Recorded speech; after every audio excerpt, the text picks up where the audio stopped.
Welcome back. Let's continue our conversation about the Social Development Department and the social security of the millions of South Africans now and into the future. And a question just before the break was asked, when is SASSA going to take over? We kind of get a sense of the kind of solutions that are going to be part of it. South African Post Office may even be very involved in that process.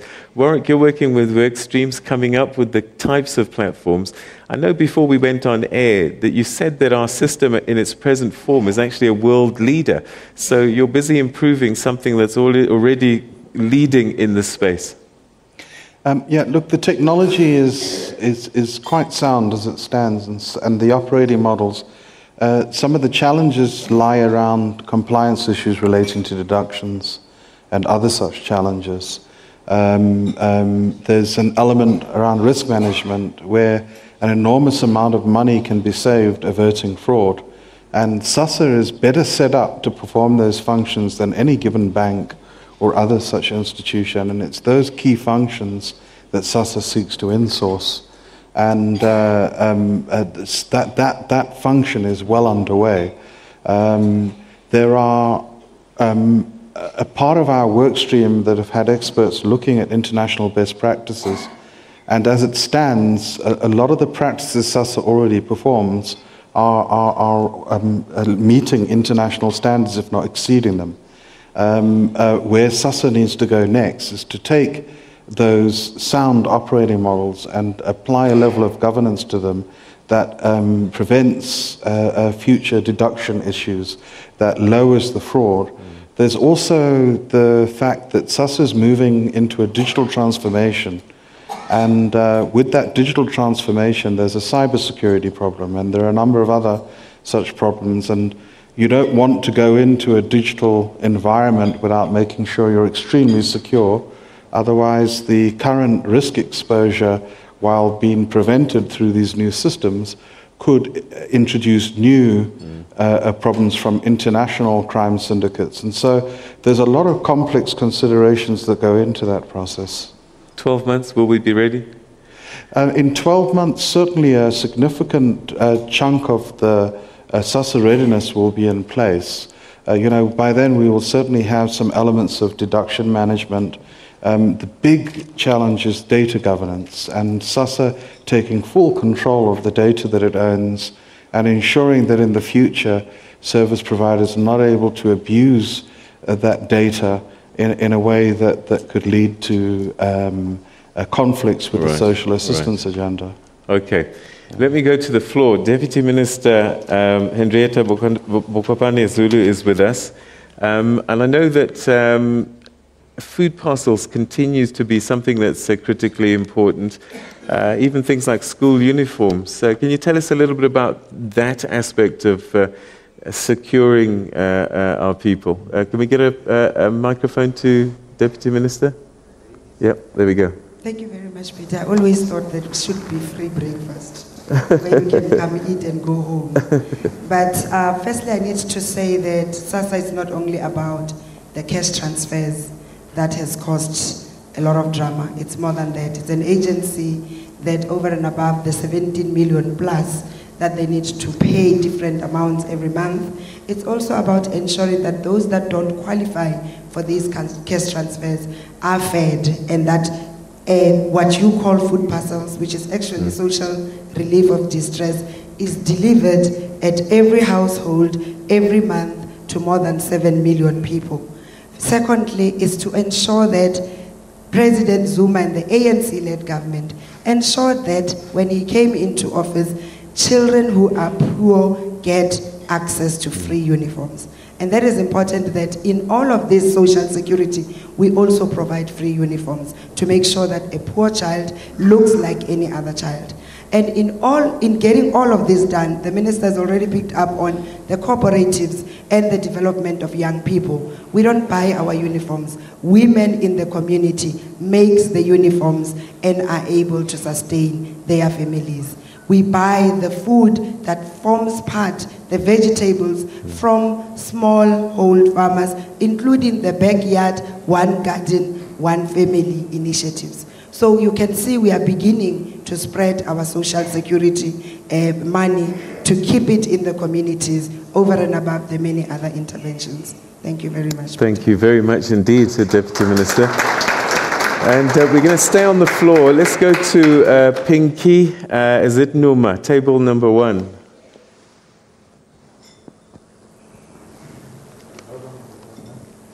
If you could be very brief with your question, and if I could ask my panelists to be quick as well.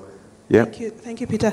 In just maybe piggybacking to what the Deputy Minister has said, because my question is actually related to that, to say, what is government doing to ensure that we are not creating particularly young women who are dependent on the social welfare system? Because you find that you have a young woman who's now a mother. Her mother was on social grant, and her children are likely going to be on social grant.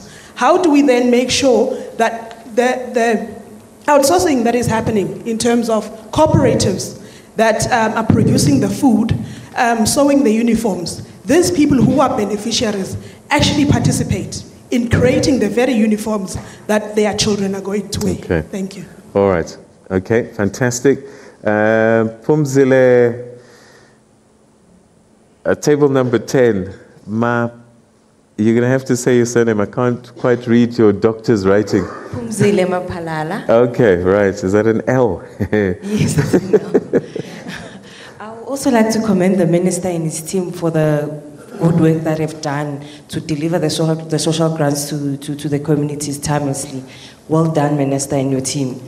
Minister, on your strategy plan, you mentioned a social and youth service care program called Isibindi. I just want to find out how effective is the program, because when I read through the strategy, I was very, very, very interested in how the strategy has been implemented. Thank you. Okay. And then Pumeza, is that Mgengo? Table number 12. Thank you, Director. I'm Pumeza Mgengo from NUM. First, we would like to appreciate the work done by the Minister. We are really worried about the fact that grants won't be paid, given that there are a lot of people who are dependent on them. So thank you, Minister, for a job well done. As NUM, we concur with the Speaker who said post office should be looked at in terms of services.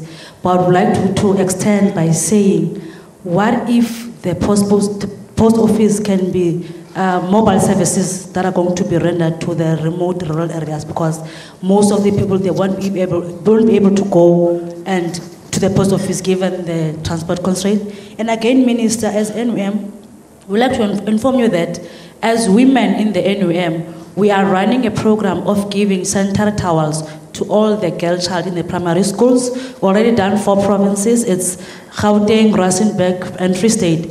So we're still busy with that program. We'd like you to assist us in terms of giving us maybe more, because we are buying from our pockets. Thank you very much.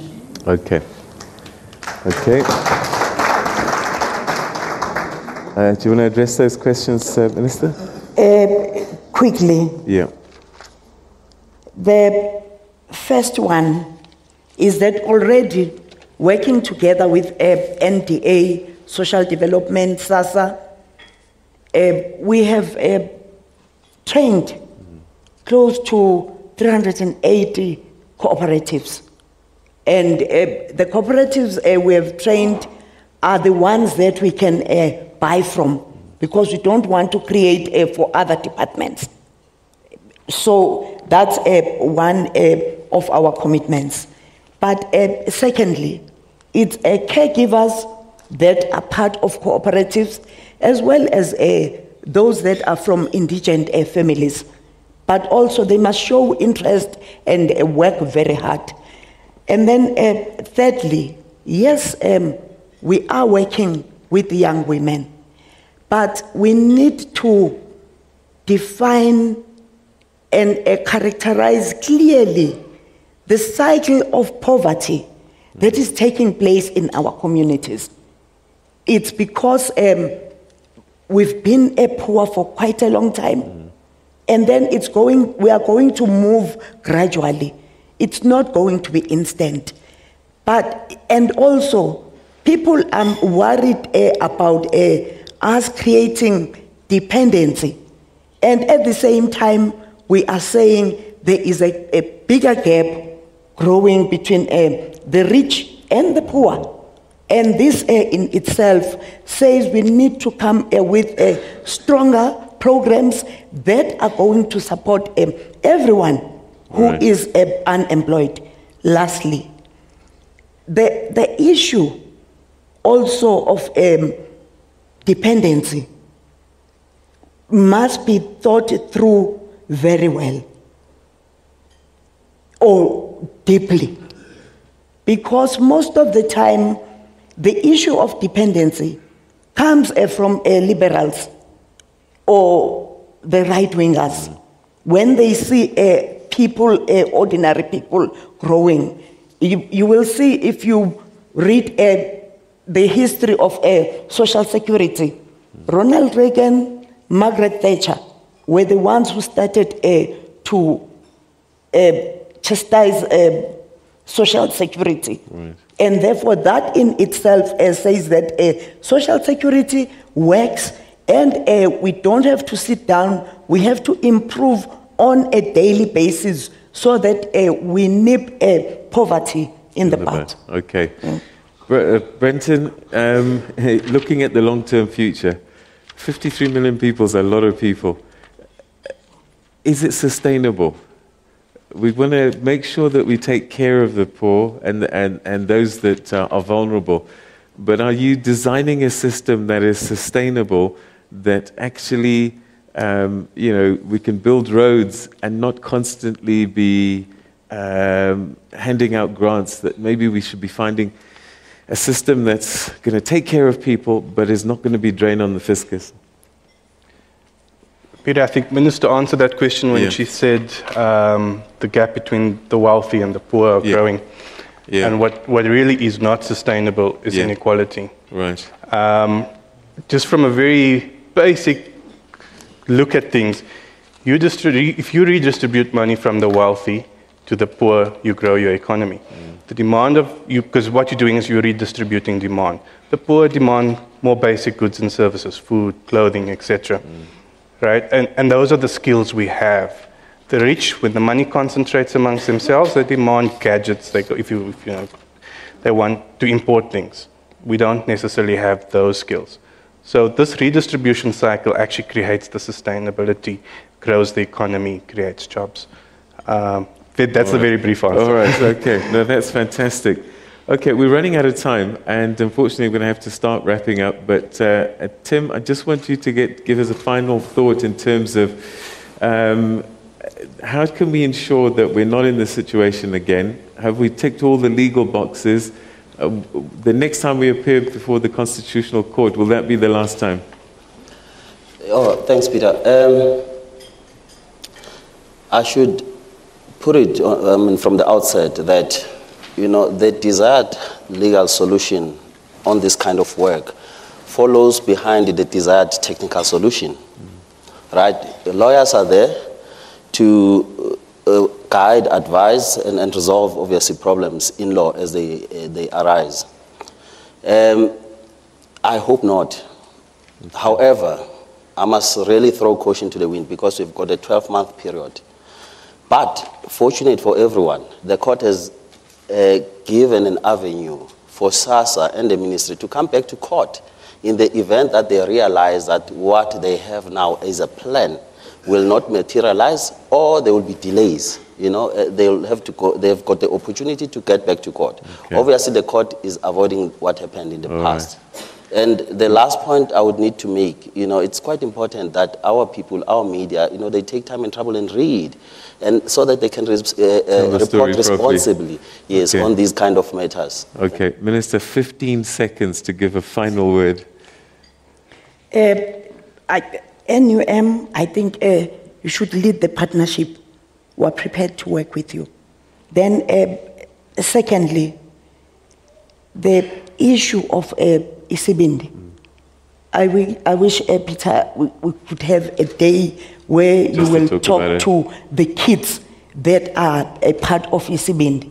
Some are studying medicine, some are auditors or work as auditors, some are lawyers, and there is a lot of enthusiasm within families that work with Isibindi. Right. And it's our kids that are from child and youth-headed households. They're very disciplined. Right.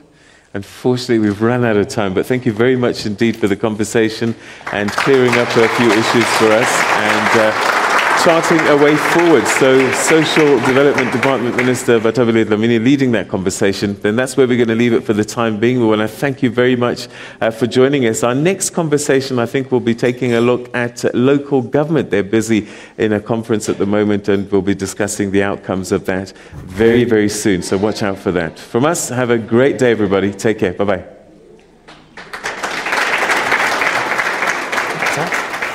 All right, thank you very much to Peter and the panel. Quite an interesting one, seeking long-term solution for the payout of social grants. See you tomorrow. It's Friday tomorrow. Have a wonderful day. Listen, there's a story going around, and we've been alerted to it, that there's been a bomb scare at the Mall of Africa. Our reporters are on the way there. Please tune into Channel 404 for all the details as to what's going on there. We'll get all the confirmation and clarification as to what's going on the next news bulletin. Take care. God bless. Thanks for watching. Bye-bye, everyone. Cheers.